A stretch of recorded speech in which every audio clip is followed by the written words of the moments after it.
Hey, what's up? Soup here, and welcome to my Mythic Soulrender Kyrian Arcane guide. This fight is 100% scripted, which is amazing for Kyrian Arcane because it means we can map out cooldowns for the entire fight. Alright, let's get into it. For my Soulbind, I chose Clea because you end up holding arcane power for at least 2 minutes to line it up with the ads. Before I get into the fight, I want to share a resource that I found very helpful. I used the Exorcist Raid Tools Timer Weak Aura that you can find in the description with the add-on that's now called Method Raid Tools, which I like to think of as Mr.T, to help remind me when exactly to use Magi.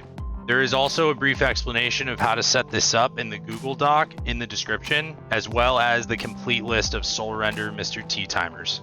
Also, a quick note, my timers are centered around when you can actually DPS the ads, since there's about a 20 to 30 second gap between the ads spawning and safely getting uptime on them. Alright, on to the fight itself. The mythic mechanic for this fight is an additional ad that spawns called the Mossworn Overlord. This mob applies the same crowd control immunity buff to agonizers as the center area around Garrosh does. This is dealt with by crowd controlling the agonizers as soon as they spawn, because the Overlord spawns about 5 seconds after the agonizers do, and then focus down the Overlord. Regarding chain break timings, I had the third break on the third chain. I think the best chain assignments for Arcane is either the third or fourth chain, because chains 1, 2, and 5 are right as you would start your ramp. The fourth chain will probably have mobile immunities assigned to it because there is a weird cone overlap, so try to get chain 3. Also, something to look out for, if it's possible, is to use Ruby on the Mossworn Overlord right before it dies to get the most crit you can from Ruby. Alright, let's get into Magi Timing. This fight starts with Lust on Pull. You want to start with a clear casting proc because you can only cast missiles once before the ramp in order to get Magi on cooldown as soon as possible to line up with the first ad timer. Use a mini burn on pull and hold arcane power for the first ads. Next Magi is with arcane power 45 seconds into the fight. There aren't any bad overlapping timers, so just line it up with the ad stack. Next Magi is a mini burn 1 minute 50 seconds into the fight. Start the ramp in the cone safe spot. Next Magi is a single target mini burn into the boss 2 minutes 43 seconds into the fight.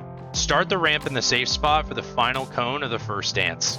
Next Magi is with arcane power 3 minutes 30 seconds into the fight. Start the ramp in the cone safe spot.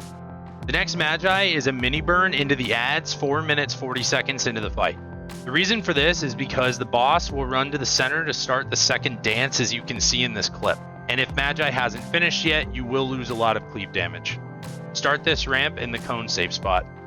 Next Magi is a single target mini burn into the boss 5 minutes 25 seconds into the fight. Start this ramp in the safe spot for the final cone of the second dance. You can see in this clip that because I delayed my previous ramp by about 6 seconds, I'm not able to get my full ramp out before the cone displaces me. This also impacts my next arcane power ramp. Next Magi is with arcane power 6 minutes 8 seconds into the fight. Start this ramp in the cone safe spot. In this clip, you can see the full impact of my having delayed Magi earlier in the fight. I was forced to barrage early because of how late my ramp started. This delay can be avoided by making sure to get Magi on cooldown as soon as you're able. And then my kill didn't make it this far into the fight, but the next Magi would be a mini burn around 7 minutes 18 seconds. There is a good chance if you do get to this point, you will just crowd control the ads and focus the boss down. Alright, moving on to defensive cooldowns.